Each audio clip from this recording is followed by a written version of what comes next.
Big Mac Bridge will be fully open starting on Sunday. Good evening, everyone. I'm Craig McKee here in the studio.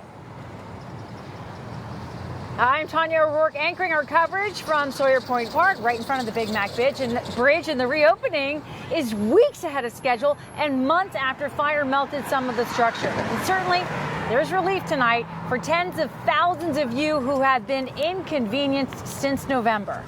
WCPO 9 News reporter Andrew Rowan is joining me. And Andrew, you have literally covered this from the moment, it feels like the moment it caught fire. You've been with us every step of the way. You were on that bridge today with the Ohio Department of Transportation as they laid this out for you. So what's left to do? Three things left. Grinding, grooving, and striping is what they say. It all has to do with the pavement that we're all going to drive on in just a couple of days. They use this big machine. It grinds the new concrete into one even layer. Then it goes back and cuts shallow grooves into the pavement. That's so you don't hydroplane in the rain. It gives your tires better traction.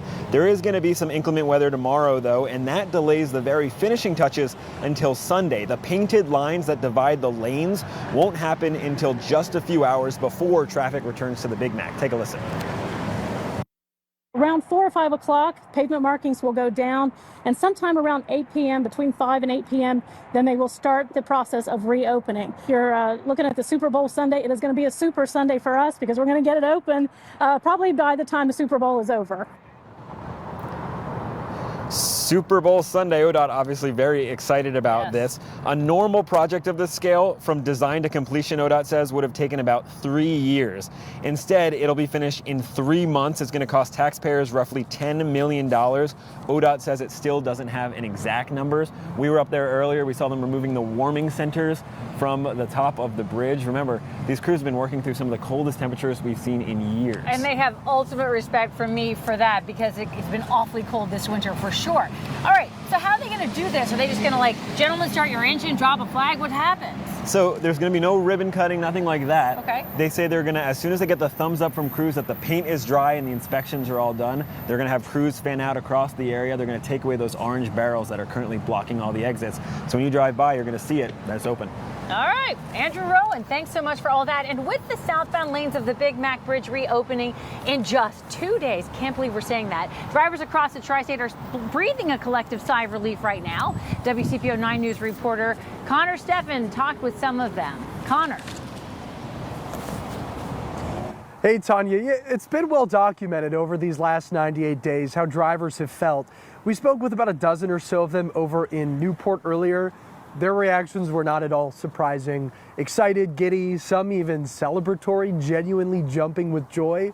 And it's easy to understand why. You have to remember that when the Big Mac Bridge caught fire back in November, about 50,000 drivers were forced to find alternative routes. And that includes Ann Bonifant. So we were with her as she broke the good news to her daughter, Emily, a frequent Big Mac Bridge commuter. Take a listen.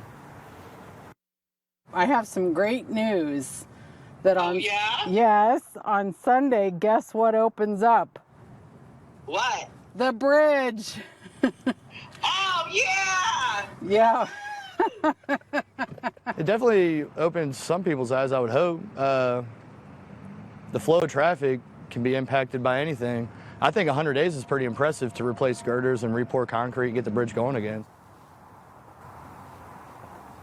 So ODOT initially slated the reopening for sometime in March.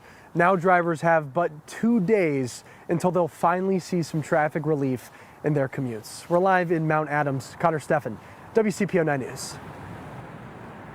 All right, Connor, thanks so much. So the Big Mac traffic situation may be resolved, at least in a couple days it will be, but 4 people still have to stand trial for their alleged involvement in setting the playground on fire, which started this whole thing. Zachary Stumpf and Terry Stiles were each indicted by a grand jury on 3 counts of aggravated arson and 1 count of arson. If they're convicted on all charges, they could each face a maximum sentence of 28.5 years.